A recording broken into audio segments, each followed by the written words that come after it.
All right, guys, it's 8 o'clock. I think we should just go ahead and get started.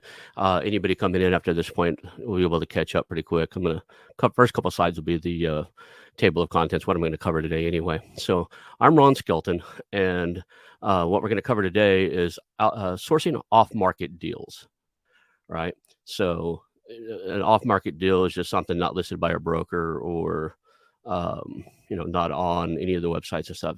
You're sourcing things that are not publicly listed. So what are we going to expect today? Well, first of all, we're going to do this a fire hose approach. We got about 44 minutes left. So I'm going to run through as much information as I can give you in the next 40 so minutes. And I'm going to save some question at the end or some time at the end for questions. And then I'm going to give you the access to me via email, LinkedIn, and other stuff in case we don't have if we miss some questions or you have questions later on. So, today what we're going to cover is what to expect. And what I mean is what to expect with off-market deals. Why go off-market? What's in it for them, the seller? What do you need to do before you get started? Getting started, how do you set it all up? Finding different sources. I'm going to show you where to find sources for off-market deals. And then I'm going to show you some tools and talk about some tools and methods you can use. I'm going to give you an example of what to send in a letter and what to send online. And then I'm going to give you some stuff about what to say. What we're not going to do is go much faster. This is about sourcing the deal, getting the first call. It's the initial call, setting up that initial call, right? So I'm not going to talk about negotiations, contracts. I'll talk a little bit about building rapport because that starts on the very first interaction, but I'm not going to go deep into it. As critical as that is, I'm just going to cover it as the respect of getting that first call up. You sourced a deal, you started down the track, but I'm not really going to go into long-term rapport building, due diligence and that type of stuff. So this is a sourcing presentation, and for the sake of time, we're going to stick to how to get that first appointment set up where you're talking to a seller about selling the property. Selling the prior real estate. So I might use the phrase property occasionally, but selling the business. That's where we're stopping. So what to expect, right? We're going to just jump right in this. We're going to dispel some of the stuff, and we're going to set your expectations right from the beginning. As you heard earlier in the earlier presentation, where you're going to look at the first 3 years of their accounting, and you wanted to see that their company's running really well over the last 3 years. Just expect when you go off market that it's a little messy, meaning they might have a great business, it might be run well, but they're not going to be as put together as it would be if you look through a broker and stuff. So the accounting could very likely be a disaster. Don't expect 3 years of income statements and profit and loss statements and balance sheets, cash flow analysis, or anything like that, unless you're buying an accounting firm or something. Expect that you're going to get spreadsheets, tax returns, and you're going to have to put you're going to be looking at stuff and being able to identify diamonds in the rough, right? You're going to be looking through there and go, well, this is a really great business. Yeah, they don't follow standard procedures. They've been running for 30 years the way they've always done it. But you got to be able to look deeper inside of their accounting because it's not going to be as put together, right? Systems and processes, while they may have them, if you get to the facility and you look around and they do things a certain way, it's very likely they don't have it really well defined, documented and stuff. You're going to see more of those than not. They train each other, they get things done, and not necessarily do they have everything in operational manuals and stuff. And then HR docs, I say, yeah, right. So exit interviews, background and checks on every employee, all that stuff, probably not going to exist if you're from a big corporation and you're used to seeing a very detailed HR process. These small companies that are off market, they're just not going to have that necessarily, right? And the other thing you're going to come across is if you're doing this outsourcing, we're going to talk about is what I call tire kickers. They're going to be people that you send your messages to. You send, hey, I'd like to invest in, buy, or merger with your company, type of messages to, and they're gonna call or they're gonna set an appointment with you just because they think you're the lottery ticket. So really, really, with a critical skill you're going to want to build when you're doing these off-source or off-market deals is developing the ability to really fast detect how motivated your seller is to sell, why they're and why they're trying to sell. So if I detect they're actually, I'll give you the process I use in my own head. And sometimes if I think they're kind of just tire kickers, I'll actually say it out loud to them. And one of the things I'll say is, I'll just explain to them on our first few calls, I'm going to do my best to figure out how motivated you are. So in my head, I'm going to rank whether you're from a 1 to a 10. And a 1 to me is just, you're just taking this call. You're setting up this appointment with me because you think I'm your lottery ticket. I'm going to pay 10 times what your company's worth, right? And a 10 is, you're about to walk away from the company. You don't want it, and you're done. So what I'm looking for is the 6s, 7s, and 8s. A 6, it can be a 7 and 8. And I'm looking for people who, have a great company at great value. They have reasons they want to leave or do something else, but that I'm also not looking for that 9 or 10 often, because that could be an underlying problem. So if you're 9 or 10 because of family emergency or personal sickness or illness, and you've got to get rid of this and you got to be done, that's one thing. But a lot of times my 9 and 10s, I find out if they're really trying to get rid of it, there's a reason why. And we're going to have some conversations about that. Now, I do that in my head most of the time, but when it comes to somebody who's just you can just tell they're fishing, I'll just say it right off the bat and be direct with them on that. The next one I have on here is, there's no seller education process. So to some extent, brokers and advisors do a great job on educating the seller on what the seller process is. So that's not going to exist on these off-market deals. So when you start spitting out terms like LOIs and non-disclosure agreements and purchase sale agreements and stuff like that, it's going to be foreign to them. So to some extent, you're going to have to build a deep rapport with these sellers, these business owners, and work through that process with them and have them align with you on what you want the process to look like, because they're just not going to be used to it. That third-party edification, that broker, that advisor, when they say, here's the process, it means one thing, but when you do it, there's a little bit more convincing, because you're the buyer and you have conflict of interest. You're trying to get the best deal. And then last but not least, when you're going off market and you're reaching out to people who don't actively have their business listed for sale, you're going to get some, what I refer to as Giphies. And some of you guys already know what that means, but it means go F yourself, right? You're going to get some people who just lose it when you send them a letter, send them an email. My business is not for sale. What are you doing interrupting me my day? Understand that if you're going to go down this path, you're going to go down the off-market deals, you're going to source your own deals, then you got to have a little bit of thick skin and be able to accept the fact that some of these people are just not going to like the fact, especially if like their secretary or somebody sees that letter before they do, or their key employee sees it and says, "Yeah, I didn't know you were selling." It causes a little bit of issue at the company. So expect occasionally, and have a thick skin to occasionally people telling you to take a hike, right? So if that's true, why would you go off market, right? Why would we go through the trouble? Well, there's a few reasons. Here's some of the key ones I know of. You're expanding something you already own. Maybe you want to buy your competitors and suppliers, and they're not actively listed. Maybe they don't even know they're for sale, or they're wanting to merge with you or anything. So that's one. There could be just not a wide market for your target, right? Here's a good example. One of the things I own, among many, is a small pest control company in Tulsa, Oklahoma. I call it my nepotism company because everybody that works there is employed. Everybody employed there is related to me as some way or another. I bought it to employ them. Now, if I look at biz buy sell and buy a business, and all the different online sources, I go to all the brokers. There's rarely a pest control in that market for sale, for two reasons. There's only about 30 of them.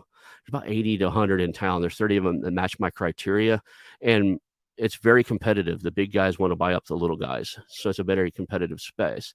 So I go off market and build relationships with them and call them, because it's such a tight market. I call them every few months and say, "Hey, are you ready to retire yet?" kind of thing. That said, that's one of the reasons it's just not a wide market. If you're seeking 100% seller finance, right? If you're trying to get creative deal structures, if you've been to the courses and somebody told you can get a dollar down deal, I'll tell you right now, they do exist. I've met people that got them done, but you're going to talk to hundreds of sellers before you get one. And they're going to be off market. So, it is possible. but you're going to have to source your own deals and work with business owners who have either you bring something significant to the table or they have a significant reason why they want to leave. That's normally the case as I see, right? And then the last one is maybe you got some money down, like say you got 30 or 40 or 50% down, and you got other assets you want to protect, and you don't want to go through any type of personal guarantees and stuff. A lot of times, and you're wanting to close a little faster. You know, this would be one of the ways you might be unwilling to do personal guarantees from banks and that type of stuff, and you're looking for deals where you can structure things that will work in your favor. So what's in it for the seller? So it's a faster sell. There's no 3 or 4 years of retooling the business and cleaning up. Nobody overlooking them for years, telling them how to build systems, processes, change their accounting protocols, pay more taxes because they have to get their revenue or seller's discretionary earnings up. All that has to happen in the broker advisor realm because they're trying to maximize their commission and they're trying to maximize the owner's value that they get. Sometimes business owners either don't want to or can't wait for that, or sometimes business owners don't like to be told what to do for a couple of years. So there are opportunities where a business owner is just ready to leave, and if you're willing to do that work yourself, go in and change those systems and processes and stuff, you can get some significant deals. There may be some tax advantages for them for structured payments, or for instance, one of the ones I seen not too long ago. The owner was terminal. He's really worried about his kids having a lump sum check because they are not very good with money. So he wants to sell it, on terms. He wants to sell his business on terms. He wants to put the term payments into a trust, and his kids get a structured payment over 15 or 20 years so that they're taken care of longer while they straighten out their lives and grow up a little bit. So there's all kinds of reasons why it's in there. And then the other one that's in here is sometimes you can actually have them participate in kind of a PE, private equity type of deal where they get a second payday. So many off-market deal structures and private equity will buy, say, a controlling interest, 40, 50, 60, percent, 70% of the company, leave some on the company, or maybe 80%, leave 20% on the table for a second exit. It happens a lot in private equity. So you're able to show them your plan on how to grow and what you're going to do, and have them get a lot of times that 20% could be bigger than the check you're going to give them on day one. So that's one of the reasons. So before you start, the first thing I want to tell you is you are who Google says you are. So before you send out letters, before you send out contact information, before you try to reach out, you need to clean up, what people find when they search for you or whatever entity you're representing. So the way to do that, if you want to see what's out there on yourself, is you have to go in incognito mode or in private mode or whatever browser you're using, because Google will just show you, your stuff if you don't. So go into incognito, go into the privacy mode. Go to but go to DuckDuckGo or something like that where there's privacy browsing, and Google your name. A lot of times you have, if you have a fairly common name, you might have to do your name in your city or your name in your profession. But that's what they're going to do. They're going to see what's out there on there, right? So I would say if you don't have anything, you're a ghost, and that'll hurt you. But if you have stuff out there that's detrimental or it looks, bad, that hurts you too. First of all, I would say really work on your LinkedIn profile. It shows up really well. It indexes really well in there. It's usually one of the first things that pops up, and people know it and go in and look at it. It's kind of your I Buy Business's resume. Put a professional photo on it. Make sure your title looks right. Title matters. A good example on title matters is I participated on a roll-up where we were buying marketing agencies. And at some point within the first few months, they decided that I was going to go from co-founder. They gave me the title Chief Marketing and Sales Officer, right? I fit the bill. I have an MBA in marketing, and I was helping them tool their marketing.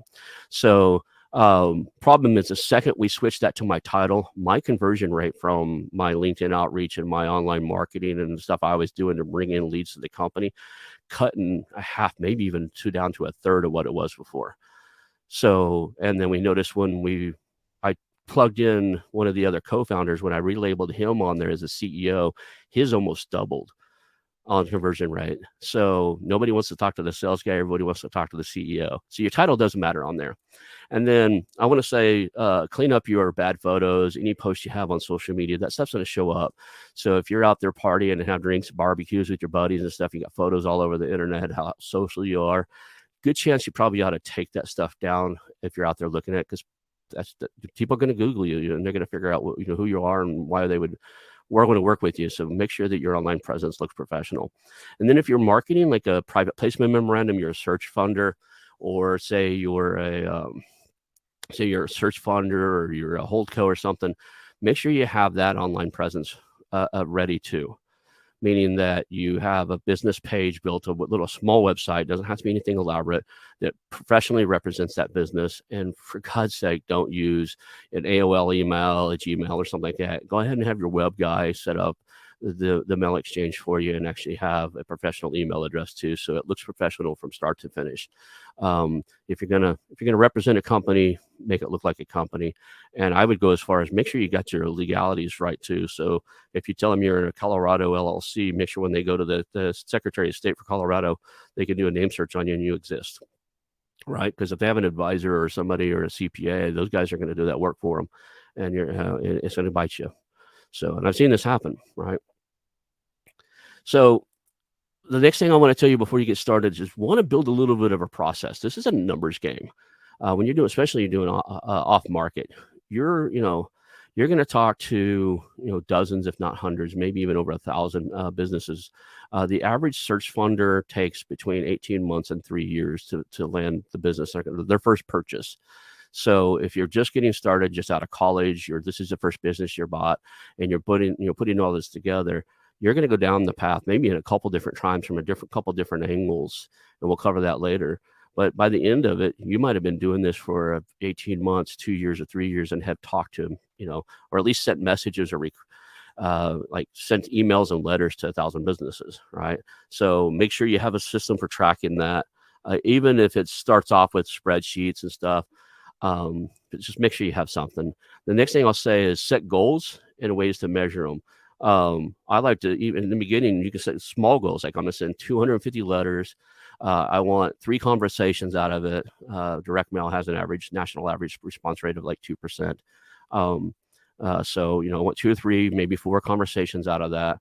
And then after that, you can retool what you say and what you send based off how it felt and how it went for you. And then your next set of goals could be, I'm going to send 1,000 letters, have 10 conversations, and improve upon it. But make sure you track, measure, and improve what you do, especially if you're new at doing this. So one of the things that really hits me is I guess I didn't really give you a formal introduction. I'm the host of How to Exit, and I've interviewed over 100 professionals for that podcast. I've participated in a couple big projects, and I host networking meetings for search funders and acquisition entrepreneurs twice a month. And one of the things that hits me is a lot of times when they tell me they're having a hard time sourcing deals, I ask them, great, what are you looking for? And they're like, I don't know, profitable business. I'm industry agnostic. They actually have fancy terms for what they're looking for.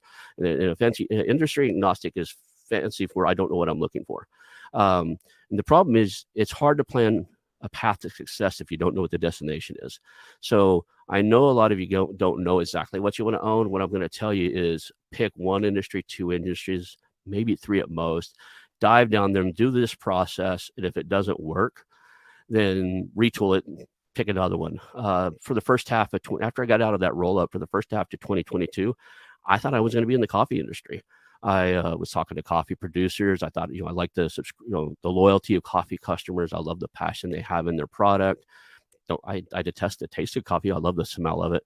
But the point is, I thought I was going to go down that space, right? You could make it a subscription model, get recurring revenue. It was something I was interested in. As I started to learn the process, I realized there's, fair trade farming issues. There's all this stuff that there's a lot to learn, and I wasn't sure about it. And then we had a family emergency that required me to pack up everything and move to another state, move to Northern California to be near my in-laws. And I realized I really value that ability to grab my stuff and be able to go somewhere when I want to. So now I look for businesses I can run from anywhere. So just understand that you need to have something to start then, and it might shift over time. You might dive into a month or 2 of your search and realize that's just not the industry you want to be in. So here's what I say. Here's what I say that we start with: your location. Where do you want to live? Where do you want to relocate? Right? Where would you never want to be? So I would say start with your hometown, start with your place. So you don't have to go anywhere. A lot of people think they're going to buy a business, put a remote management team in it, and never have to be there. I would say for the first I think that's a fallacy to some extent. It's possible, but for the first 6 or 7 months, you're going to want to be, grounds on. When you're looking for a general manager or an executive to run it, those executive searches can take 6 months to a year. I would and this is your money. If you're using SBA loans, this is your personal guarantee. Your house and everything else is on the line, right? So be ready, willing, and eager to pack up your stuff and go there for 6 months, a year, 18 months if necessary. So know where you want to be. The other one is the one in the upper right-hand corner is the financial status of the company. He talked about it earlier. You want a profitable company, good margins. Basically, you want something that's running really, really good, especially if you're new to running businesses. If this is your first, if you've been, in the industry or whatever, but this is your first time running it yourself, make sure you buy something that's yours to mess up, not yours to fix, right? So it's running well. It runs well with or without you, and you'd have to mess it up really bad. So that's one area. And unless you're a pro, man, if you're really a pro and you've turned around 4 or 5 companies and that's what you specialize in, there's great deals out there. But identify that and know what it is. I said earlier that these companies probably won't have systems and processes. What I meant by that is it won't have them documented. But you want to look and see that they can produce consistent results, right? So it's there. It may not be in, operational procedure documents and stuff like that, but they do things a certain way, and that way works, right? So you do that. And usually in my mind, I'm looking for companies that are 10 years and older. And then the one in the bottom left-hand corner that says company culture, who are your people? I've seen a couple cases where, I'll give an example. I won't say it was a Harvard grad type guy, 3-piece suit, comes out of Wall Street type business, moves to central United States. I'll just say Dallas. He moves to Dallas. He buys a moving company and doesn't like the rundown facilities in. So he moves it to a big, beautiful facility, with a big oak conference table and a big, huge, fancy room. Problem is all of his employees are white collar. A lot of them are parolees or on probation type of guys. So and he couldn't connect with them. They didn't respect him. They ate him alive. Within the first couple of years of it, they just wouldn't listen to him. They couldn't stand him. And it's just not his people. And he eventually had to take it back to the broker and sell it. So he lost at a loss. He lost some money. And the last thing is what industry. So, but even though if you're thinking, I don't know what I'm looking for, I pick something as a starting point, maybe 2, and then go through the rest of this process and start generating leads for that. Right. So once you know who you're looking for, we start figuring out where do they hang out. So I told you earlier, I own a little bit of a pest control company. I own a media holding company and some other stuff too, newsletters, podcasts, and that type of stuff. But the pest control company is a good example in this is when I first did it, I started looking on LinkedIn, for instance, and there's 30 or so companies that I could eventually research and figured out that fit my buying criteria in the market, which is about a 35 to 40 mile radius of Tulsa, Oklahoma, and where I was at the time and where that company exists. 3 of those have profiles on LinkedIn. So LinkedIn's not where my people hang out, but that little map icon there, all of them have, something in Google Maps. Most of them, probably 20 something of them have a Google Maps, or a Google Places, it used to be called. When you Google it, it shows up where they are, their business info. They have a Google business page, right? Most of them have websites, so you can once you list, write down everything that's on the Google business page, you can go figure out the rest of them that have websites and stuff. If they're restaurants and family service businesses, market agencies, you're going to find those on Facebook. They're going to have Facebook pages, so you might be able to reach out and find the admins and find the managers and owners there. The next icon is databases. That's like Data Axle and those type of things. I'm going to share with you in a minute how to get that and how to get it for free. So we're gonna dive into that. I know I'm going fast, but there's a lot to cover here, so I'm doing my best to give you the fire hose approach here. So the little one on the right hand is your business networking, right? So that could be everything from BNI events, that could be trade shows, industry associations, chamber events, getting out, meeting people, telling them what you're looking for, online, in person, like networking. Don't overlook calling everybody in your phone book too. All your CPAs, attorneys, financial advisors, business brokers, commercial real estate agents. All those people know business owners, and all you're going to say to them is, "I'm looking to buy X, Y, Z." If if you know of any of your clients are looking to retire, wanting to sell, do something else, would you make a connection? Let me have a conversation with them. And the last one, the one on the bottom left, it might be a little bit of surprise to you, and that's the yellow pages. And I joke around, and there's still one great use for yellow pages, and that is anybody that's still advertising in the yellow pages for most industries is probably of retirement age. So for the pest control, I can actually open that up for Tulsa, Oklahoma, look through, and out of that, 20 something out of 30 of those ones that are my target are in there. And a lot of times it's even beneficial. I'll say 25 years in service. You'll even know by looking at their ad how long they've been in business, and you'll have the phone number. Sometimes even have like the owner's name, or family owned, and by the so-and-so family. So, I still keep, when the yellow pages gets dropped off, I don't throw it away. A lot of people, I'll stick it over there on the corner in case I am helping myself or somebody look for a local business. But it's a great resource for that. Okay, now we know what we're looking for. We can kind of know where they hang out. What are the methods we're going to reach out? So, LinkedIn outreach. LinkedIn is the largest B2B networking or system on the planet. I think they're up to, I want to say 700 million or something. It's crazy. They've got a lot of business owners in there and business employees in there. It's a great tool. That marketing roll-up I told you, we actually use probably 95% of our leads, 96% of our leads come from that. In a matter of less than 180 days, myself and two other individuals using LinkedIn outreach scheduled over 200, I think it was 216 one-hour interviews with marketing agencies doing over $5 million a year to come into our roll-up. We had a huge offer, and it was a compelling offer, and we were able to get them in. So the rest of them came from referrals and stuff, but it really, really does work if your clients or your potential sellers are on there, right? Letters work still. Direct mail does work. They call it snail mail. I'll give you an example of what that works, how that works. I'll even show you where to get some of the list of who to mail to, and tell you how I mail mine. But that does work. The industry average is about 2%. So you send 100 letters, you're going to get 2 calls. You can beat that by the way to beat the industry average is highly, highly targeting who you're mailing to. So if you're trying to buy a roofing company, if you mailed every roofing company in the state of Texas, you're going to get a 2% response.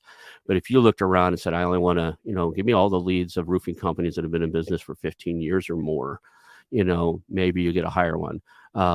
You can actually lean it towards your favor by targeting stuff that would be more likely, retirement age and that type of stuff.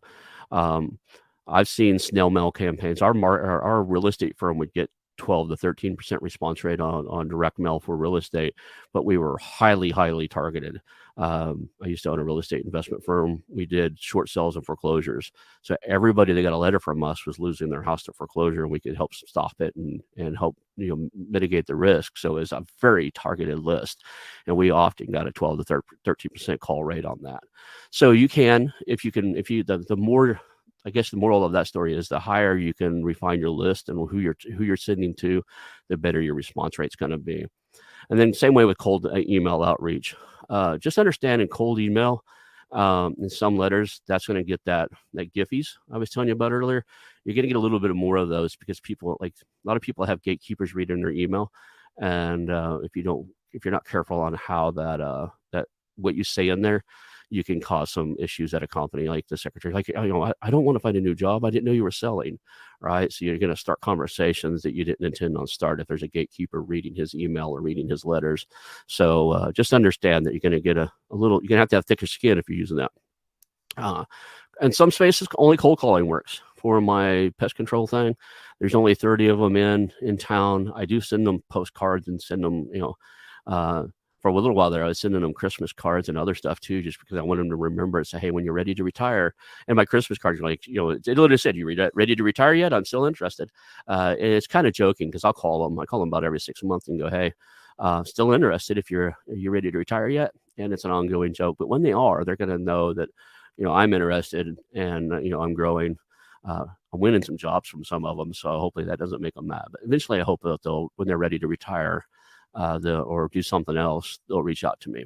And then the different things inside of business networking would be things like the BNI groups, the chamber events and stuff. So I'm going to move along because I'm looking at my time. We got to make sure we get everything in here. So tools. If you're going to do LinkedIn outreach, LinkedIn has a tool called Sales Navigator. It's about $90 a month. It's a better search list building tool inside of LinkedIn. You're going to want that. Data Axle is what used to be called Your Reference USA. It's free in the United States if you get a local county library card. So either you or somebody that needs to go to any local county, go to the county library, get a library card and a library card number, and then you can access it from your house. You just log into the library, go to the business reference section, and it'll either be called, I think most of them I still see, it's still called Reference USA, but Data Axle, and you can download, I think, 200 per day. It's based on SIT code. It's truly a mailing list, so you can get all kinds of information from there, but you can search for industries and stuff. And then the other tool you're going to need, we talked about earlier, is some way to track that, CRM. I use a Asana process. I keep everything in a spreadsheet, and once we make the initial call or we're actually starting a conversation, I put them in a pipeline thing I built in Asana so I can track them through that. And other tools are, if you're going to do a large scale, there are mailing companies, mail houses out there that do it. They usually have minimums, $750 to $1,000 minimums for mailing. But mailing can be tedious if you're sending thousands of letters. That's a lot of envelopes to lick or wet sponge. So having somebody else do it. And the one thing I want to say about LinkedIn automation is it works. I use it, but make sure you're really good at LinkedIn outreach manually before you ever try to automate it. So technically, LinkedIn automation is against LinkedIn's protocol, except they allow all these tools and the APIs to work. And if you've got high response rate, and getting good connection rate, they just don't say anything about it. I maximize mine. Mine is tweaked out. I think if you just start off, they'll probably limit you to 100 connections per week. When I'm in full campaign mode, I'm allowed to go up to close to 300 connection requests per week. And it's just because I keep my social selling index score up, and I really track it. If anytime my connection rate where I ask for your connection and you accept it drops below 33%, I retreat my campaign because I know it can get me blocked or I have to get dialed. They'll dial me back or give me a temporary ban. So just know that get really good at manual before you try to automate it. I'll rattle off the two tools I use. I use Duck Soup and I use Meet Alfred. I'm not going to share links with that because I really don't want you trying them until you're really good at the other side of it. Email me when you're good at it, and I'll give you the links to how to set up those. And they're like Duck Soup's $20 or so, and then the Meet Alfred I think so $89 again a month. So it'd be about $200 a month to do that. So what to send? Remember, you're talking to human beings. These are real people. Right. So I'll say keep it honest and keep it simple. I'm going to show you some samples of my letters here coming up. And here's my protocol. I just tell them who I am, why they should care, what problem I'm wanting to solve, when I'm ready to act, and how they can contact me. Now, I'm a trained copywriter. I have a master's degree in MBA in marketing. I went out and got trained by Dan Kennedy. For a little while there, I was a guerrilla marketing coach for under Jay Conrad and Livingston. So I'll tell you the simple, and this works better. Long form sales letters, I love them. I've paid many a copywriter. I've actually been trained to be a copywriter. I found that these little short letters get the first call, get a conversation going, work way better in this instance. And I don't know why. A lot of times you just got to test things and accept what works. A lot of times the things you think will work won't, and the ones you think won't work will. And in this case, this works. So I'm going to share. Here's my ugly letter I send. All right. Dear company owner. Now, I cut this down because I wanted you to be able to read it. So there's always going to be the standard business form, my address, their address, date above there, that standard business letter, call it block above this, but I just wanted you to see this. It says, dear company owner, I actually use their real name. So dear John Smith, sorry for writing you at home. Now, the reason I say that is I do the extra effort on when I create my list, I sort it. The first 100 people on my list are what I call my Dream 100. I really want to own those. So like in that pest control instance, there's only 30 of them. So those guys are at the top. But if I send them something, I actually go the extra effort. I figure out where their business is located, what county that is. I look at county records and figure out if I can find their home address. And I send it there because I get less of those. When you have a small list, every name on the list is critical. So I don't want any of the giffies. I don't want anybody getting mad at me and not wanting to deal with me. So I send it to their house. So that's why it says, sorry for contacting you at home, but the context of this letter might be potentially sensitive. I thought it's better to approach you from this as our first contact. I have an interest, and I say, and this is generalized. It says in your industry. So it might say, I have an interest in the pest control industry. I'm looking for opportunities to work with people to either invest in, buy, or merge with their company. It cannot hurt to have a discussion on a nothing ventured, nothing gained basis, and we just see how it goes, right? So I'm taking away the risk. It's like, let's just have a chat. And I said, please call me at the above details because that block's up there. And I only deal with one business at a time. So once we're having negotiations with people, this is a scarcity tactic. So you can see that I'll be dedicated to that particular deal. Okay. You don't have that rush room when you're trying to do online outreach. So here's a kind of a sample. I know on email I send longer. It says message or email, but this is like a LinkedIn type of thing. This is kind of what we were sending in that marketing roll up. We got something. We just basically said, hello, hey, John, or hey, Ron, I have an interest in the marketing industry. I'm looking for opportunities to work with people to either invest in, buy, or merge with their company.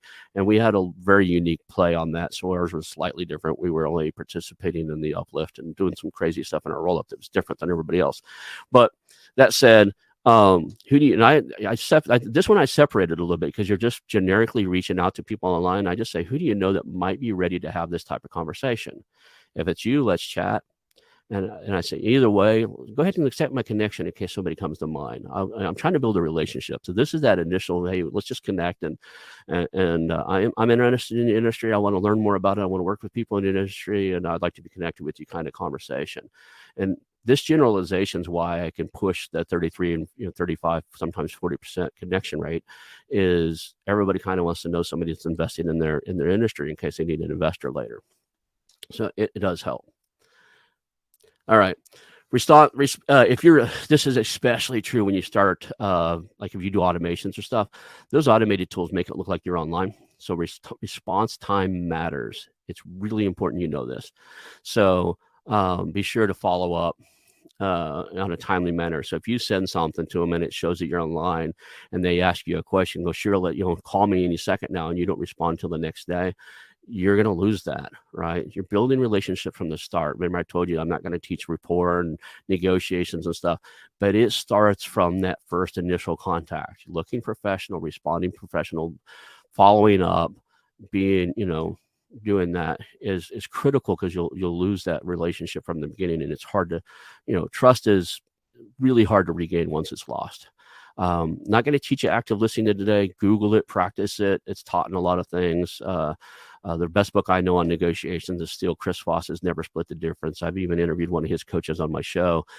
They talk about active listenings. Google it, listen to it, learn how to be an active listener. And then one of the keys inside of this, even at this stage, even in the beginning, when you're starting to, you're always going to look for what are the needs of the seller. They're not going to tell you necessarily, they're going to tell you they need something or want something, but it's not necessarily always true.